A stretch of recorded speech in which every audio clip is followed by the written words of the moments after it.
We have a 26-year-old woman in the morgue, a father recovering from wounds, and 3 gunmen still roaming the streets. How deep does a grudge have to go to unload 50 shots in broad daylight next to a sanctuary while a toddler sits in the back? Before we dive into the details, go ahead and smash that thumbs up button and let me know your take down below. Also, make sure you hit follow on True Crime Tragedies so you stay locked in for every update. Friends in the circle knew Gabrielle A's as Ye, while others simply called her Gabby. At 26, she was the boss of her own Chicago beauty shop, grinding hard every day to make sure her customers walked out feeling flawless. Those close to her described a gentle soul who was laser focused on securing a real foundation for the years ahead. Rewind to August of 2024, and Gabrielle made a post that really showed everyone what she was about. A user asked a hypothetical about what you would do if your man got ambushed by a half-dozen guys, and Gabrielle had a ready answer. She said she wasn't violent by nature, but warned folks not to test her limits. That statement spoke volumes. She didn't go searching for drama, yet she would defend her loved ones without hesitation if the situation demanded it. In December 2024, she welcomed a daughter into the world, and motherhood instantly became her entire universe. Her days were no longer just about her own wants and needs. She was laying the groundwork for a secure, loving home for her little girl, which brings us to December 20th, 2025. Gabrielle threw a massive bash to mark her daughter turning 1-year-old. She flooded her feed with photos, calling the kid the most beautiful child on earth and pouring out her heart. Anyone looking at her profile saw a glowing mother doing everything right for her offspring.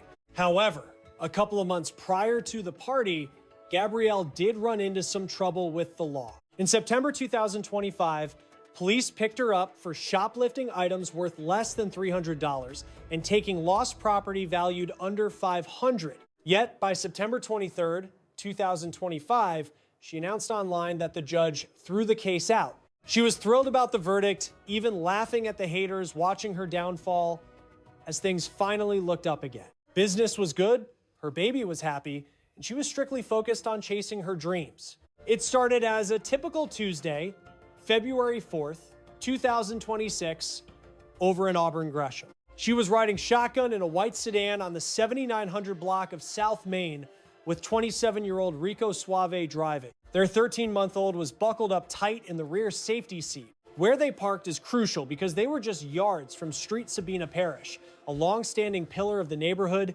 The avenue was bustling with afternoon traffic, pedestrians on the sidewalk, and folks handling their daily errands. It was the absolute last place anyone would expect a war zone to erupt. Right around 1:25 p.m., a trio of guys approached the car with weapons drawn and opened up immediately. A commuter heading home managed to capture the ensuing nightmare on their phone. The bystander hit record the second things looked sketchy, catching the moment the gunman lit up the sedan. They unloaded more than 50 shells into the car. It was absolutely nonstop aggression. Once they ran dry, they sprinted toward a red Alfa Romeo idling down the block. They didn't just flee, though.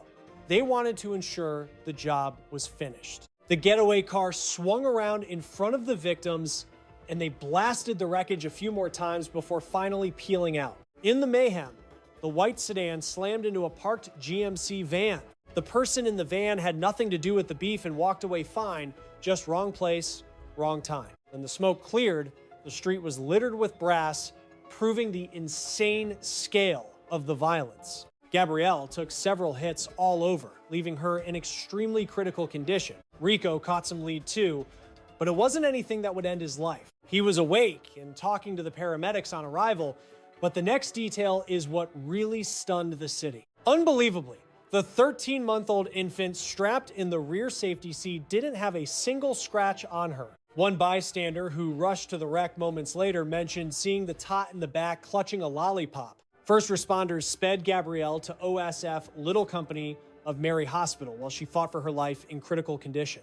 Rico was transported to Advocate Chris Medical Center over in Oak Lawn and was stabilized quickly. Chicago's finest carefully pulled the child from the wreck to get her examined at the hospital just to be safe. It turned out she was completely physically untouched. Detectives estimated a barrage of over 50 rounds was fired by several gunmen based on the evidence. Miraculously, every single one of those slugs missed the child sitting right inside the vehicle they were destroying. This violence erupted practically on the doorstep of St. Sabina Church and its food bank. Leo High School is also nearby. Staff members at the pantry ducked into a back room the second the heavy gunfire started. Once the coast was clear, they ran out to assist the victims and helped retrieve that baby safely. The neighborhood is reeling, left wondering what could trigger such extreme brutality. Police wasted no time sweeping the area and tagging the dozens of shell casings littered on the ground. They also began pulling security tapes from local buildings and interviewing anyone who saw anything. A crucial clip recorded by an onlooker was handed to the police to help piece together exactly what went down. Figuring out the motive behind this attack became the primary focus for the investigation team. Authorities suspect the gunmen were aiming for Rico, the 27-year-old behind the wheel. When you spray that much lead, you simply cannot predict where those bullets are going to go. Gabrielle, who likely wasn't the intended target, ended up paying the ultimate price. Despite the best efforts of the trauma team, Gabrielle succumbed to her wounds and was pronounced dead. Rico pulled through and is on track to make a full physical recovery. Tragedy strikes the South Side as a young mother is gunned down, though her infant miraculously survived unharmed. Good morning to you all on this Thursday. I am Patrick Elwood, and sitting with me is Dina Baer. Thanks for tuning in. Angelica Sanchez is on the ground in Auburn Gresham with the latest updates on the case. Pat and Dina, people here are calling the baby's survival nothing short of a divine miracle. Witnesses actually found spent shell casings resting right inside the baby's car seat. There is now a cash reward for any tips that could lead to the shooter's capture. From the helicopter, you can see the white sedan riddled with holes where it crashed into a van on the 7900 block. Inside, police found two victims, a 26-year-old woman and a 27-year-old man. The woman died from her wounds, while the male victim is expected to live. It looks like a battlefield out here. Authorities identified the deceased as 26-year-old Gabrielle Eyes. Cook County Crime Stoppers has put up $10,000 for leads on the persons responsible for her murder. Several Good Samaritans stopped their cars or ran over to offer aid to the victims. To their amazement, they found the victim's daughter completely fine in her seat. Considering the damage to both sides of the car, it is unbelievable that the child wasn't hit. There must be a higher purpose for that little girl. The ambush occurred very close to St. Sabina Church and the neighborhood food pantry. Leo High School is also right there. Father Michael Flegger says he saw the aftermath and the footage of the soulless attack circulating online. These individuals just hopped out with long guns and started spraying bullets everywhere, man. The street was littered with brass casings. It was completely ridiculous and senseless. I don't know the origin of the beef, but they were clearly hunting that car regardless of the baby in the back. They simply had zero regard for human life. They fired recklessly into the vehicle and ended up robbing a young mother of her life. Police haven't caught them yet, so that $10,000 reward is crucial. Contact the department or remain anonymous via Crime Stoppers. Reporting live in Auburn, Gresham, Angelica Sanchez, WGN News. Not long after, a status update appeared claiming, "They tried to take my cousin out, but God protected him. Rico Suave, glad you're still with us." This message verified what detectives had already surmised. Rico walked away from a hit meant specifically for him. Locals familiar with Gabrielle, or folks simply exhausted by the endless bloodshed plaguing Chicago for decades, were fed up. They voiced their frustrations following Gabrielle's murder. And this is where the story turns incredibly dark. An archive status of Gabrielle's from November 21st, 2025 began circulating again after her passing. She had threatened to upload a photo of a rival's dead brother lying in his coffin, sparking furious arguments in the replies. One user challenged her, doubting she would actually do it and warning that Rico and an associate were handling business. She also pressed about whether Gabrielle's crew was getting dragged out of their vehicle during a failed mission. Gabrielle fired back, claiming, "My brother was abandoned during a hit." On that very day, she also declared she didn't give a damn if people leaked her address since she was relocating anyway. Reviewing these threads in light of the tragedy, folks began connecting the clues. These weren't just harmless online beefs. They contained promises of violence, payback, and legitimate danger. But there is a twist. As internet sleuths dug through her past, They also scrutinized Rico's timeline, and what they uncovered raised serious red flags. Back on February 14th, 2025, nearly a year prior to the attack, Rico shared a status painting, a grim portrait. It revealed a disturbing image regarding how he and Gabrielle were getting along. He wrote about asking Gabrielle to video call with their girl, but when she finally rang back 3 hours later, she was getting trashed. He vowed that if anybody tried playing games like that, he would empty 300 rounds into both them and her.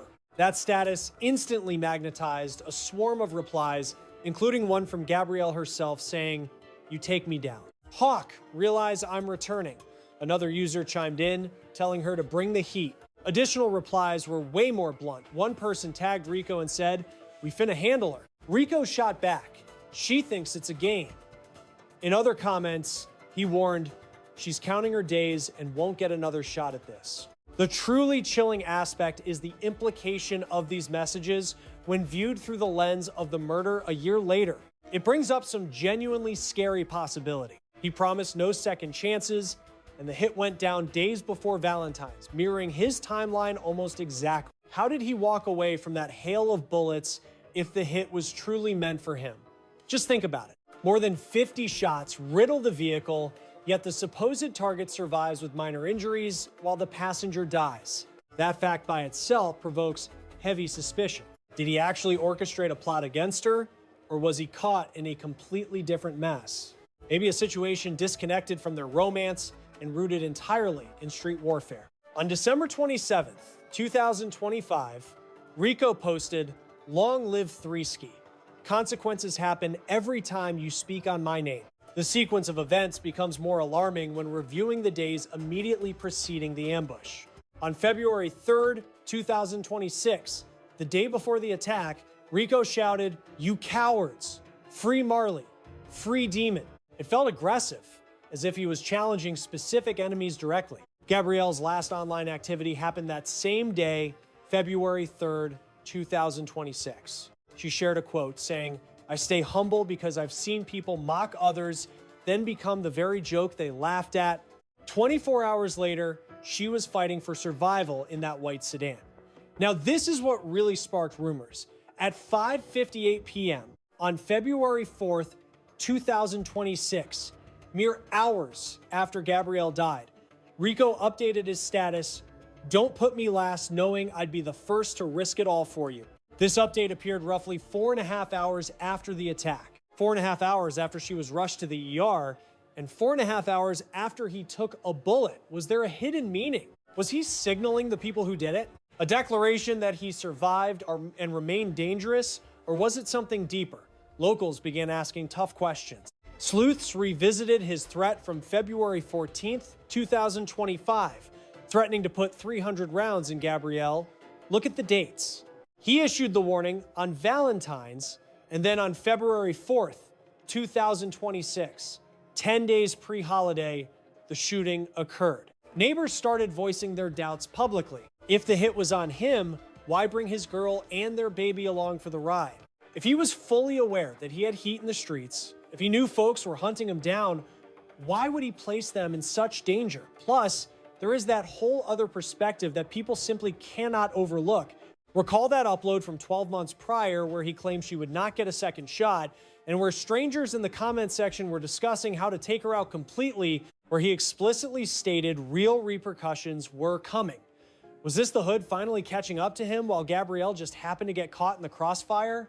Or was this actually the climax of a situation that had been brewing for an entire year? A conflict that originated with those menacing threats back on Valentine's Day 2025? The official inquiry into Gabrielle's murder is currently still active. No suspects have been put in handcuffs yet, and detectives are still grinding to identify the gunman and determine the true motive behind the assault. The visual evidence we have is undeniable. The security footage recovered from the adjacent buildings is crystal clear. The accounts from bystanders sketch out a vivid picture of the events. However, the underlying reason for it all remains a mystery. Detectives secured the mobile video from a witness who taped the ambush. They also have over 50 bullet casings bagged and collected from the crime scene. They managed to capture the red Alfa Romeo on the digital recording. Furthermore, they have multiple people who watched 3 armed guys walk right up to that white vehicle and start blasting away. What they are missing is a solid response to the question everybody has been asking since February 4th. Who ordered this hit and for what reason? The local residents have been loud and clear about demanding justice for Gabrielle. Father Michael Flegger and members of St. Sabina Parish have pleaded for anyone holding clues to speak up. The Godfather, Kirk Bell, discussed the sheer pointlessness of this brutality. What is the purpose of firing into a vehicle when you are fully aware there is a child inside? That defies all logic, right? It could have been so many other individuals who ended up losing their lives out here today. How Gabrielle was a stunning young woman with a gorgeous baby whose journey was cut short for causes nobody can truly comprehend. This situation right here is just beyond belief. This girl was a lovely soul with a lovely kid, and her existence was snatched away for what purpose? However, in scenarios like this, where online updates hint at one narrative while street politics point elsewhere, finding the facts gets tricky. Folks out here definitely have their own hypotheses. A few are convinced Rico was the intended mark and Gabrielle was accidental collateral. Others review those past uploads and question if the plot runs deeper. The reality stands that 3 men approached that car while the sun was out, unloaded over 50 rounds, hopped back into a red Alfa Romeo, drove around to face the vehicle again, and let off even more shots before fleeing. That degree of ferocity, that quantity of bullets, and that sort of bold assault at noon right next to a sanctuary, it points to a vendetta that is personal and profound. Detectives are currently putting the puzzle together. They are combing through Rico's digital footprint. They are analyzing Gabrielle's uploads and the conversations she engaged in during the months prior to her passing. They are hunting for any trails connected to that red Alfa Romeo. They are chatting with neighborhood folks who might know something about who had a problem with Rico or who might have held a grudge against Gabrielle. Yet at this exact moment, those 3 gunmen remain at large, and the reasoning is still formally classified as unknown. The truth is that incidents like this reveal a reality that many folks simply refuse to discuss. When you are tied to a person living that street life with active enemies who post wild threats online and calls guys out, you become a target as well, even if you are not the specific person they are hunting. A few residents in the area have stated it plainly. If you are aware your partner is in hot water and you know folks are tracking him down, why would you hop into a ride with him, especially when you have your infant sitting in the rear? It is a valid inquiry, yet the answer is complex. Because partnerships are never that black and white. Love is not that straightforward. And occasionally folks fail to grasp how severe the peril is until the clock runs out. Gabrielle's narrative is not solely about her. It represents every female who has ever been trapped in the crosshairs of hood conflicts that she had zero part in creating. It stands for every mom who has faced the dilemma of choosing between devotion to a partner and the safety of herself and her kid. And it highlights a broken system that permits this sort of brutality to persist, where 3 guys can stroll up to a vehicle while the sun is shining, discharge over 50 bullets next to a house of worship with an infant in the back, and simply speed off. The Auburn-Gresham district has witnessed way too much of this. Chicago has endured far too much of this. Households destroyed, kids abandoned without guardians, neighborhoods left scarred by aggression that seems to have no end. Father Flegger put it perfectly when he mentioned the gunman possessing no souls. It is a divine wonder that the infant was not hit, a total miracle. So they observed, the guy and the lady riddled with bullets in the auto. As they attempted to pull the child out, officers grabbed the infant right away, and a female deputy cradled the child in her cruiser, likely wondering how anyone could be so cold. What kind of monster unloads a clip into a vehicle when there is a good chance a baby is strapped into the back seat? They doubled back to squeeze off even more shots, showing a level of ruthlessness that is absolutely impossible to comprehend. A 13-month-old is left facing the world motherless, having lived through an ambush that by all rights should have ended her life. More than 50 slugs shredded that sedan, yet amazingly, not one piece of lead grazed her skin, leaving many to whisper about guardian angels. You can call it luck or divine grace, but supernatural shielding does not reverse death or return a parent to a grieving child. This kid has to mature with the heavy burden of knowing her mom took her last breath just a few feet away in the front seat. Her childhood will be haunted by the fact that the brutal final moments of her mother's life are circulating forever on the internet. As she ages, she will encounter conflicting stories about that day, and eventually, the inevitable hard questions will start coming. She will demand to understand why a trio of gunmen approached their vehicle with the sole intention of slaughtering everyone inside. One of her biggest questions will certainly be whether or not the bullets were actually meant for her dad all along.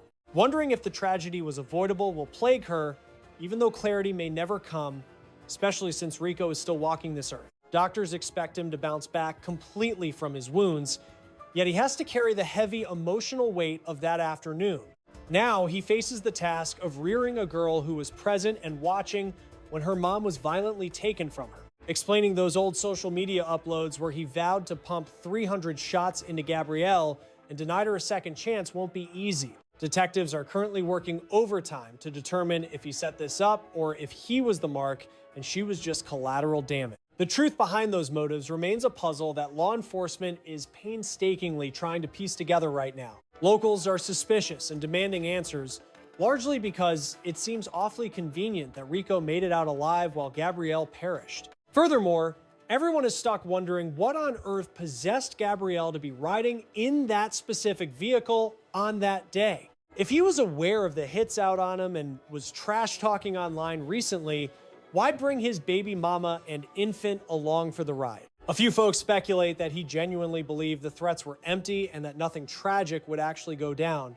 Many argue he was acting with total disregard for their safety, selfishly using them as shields or just not caring about the risk. Reviewing his past uploads makes some wonder if this was a setup he orchestrated, though we may never uncover the whole truth. The undeniable reality is that a mom is gone, a dad remains, and a child's future is forever darkened by this brutal event. Gabrielle Ayers was just 26, a young entrepreneur who had successfully launched her own commercial venture. Above all else, she was a devoted parent who cherished her little girl more than life itself. Only weeks prior, she had joyfully thrown a first birthday bash, though she had her flaws and run-ins with the law like anyone else. She engaged in internet feuds and occasionally found herself mixed up in scenarios that were obviously hazardous to her safety.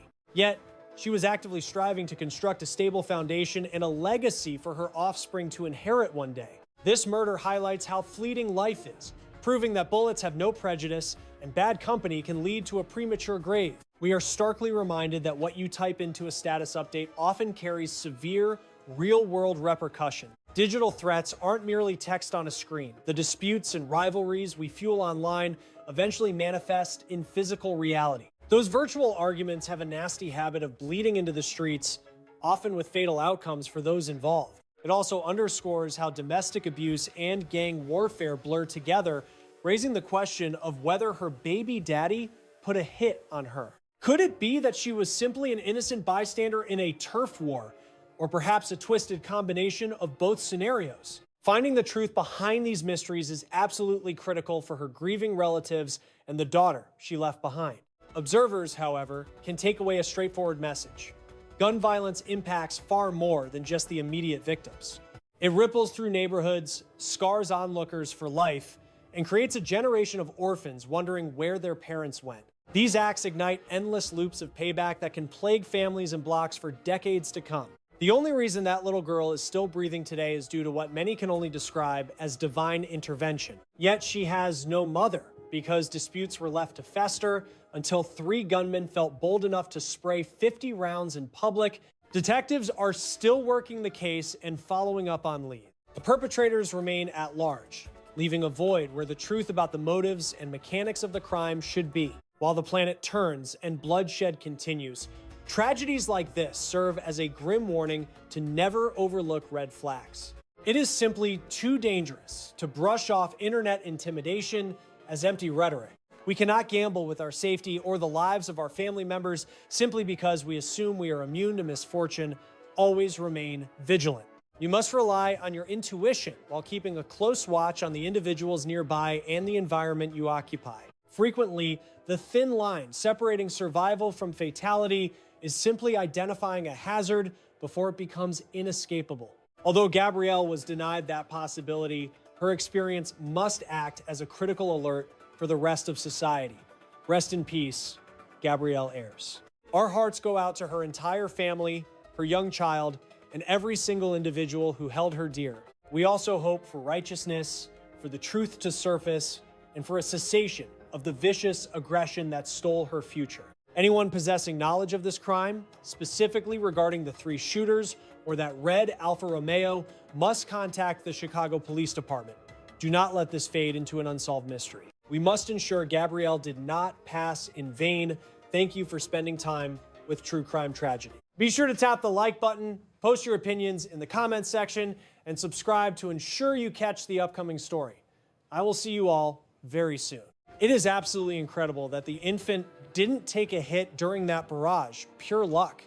A young mom lost her life in a vehicle ambush on the south side, yet authorities confirmed her child made it out without a scratch. Everyone is saying it is nothing short of a blessing that the little one is still here. Over 50 rounds shredded that sedan while a 13-month-old sat there untouched. But we need to face the hard truth. Divine intervention doesn't solve crimes. Over 50 rounds were fired into that car by 3 men who showed up with weapons drawn in broad daylight. Her 13-month-old daughter sat in the back seat, holding a lollipop, and somehow survived without a scratch. Gabrielle did not.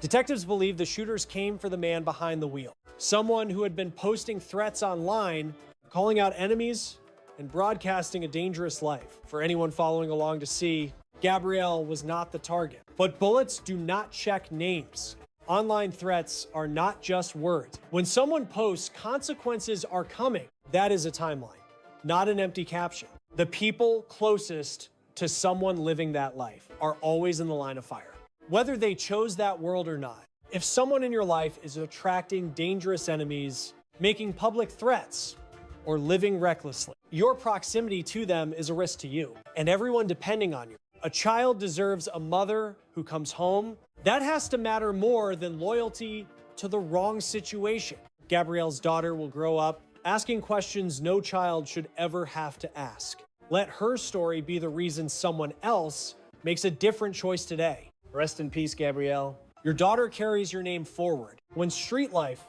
takes an innocent life.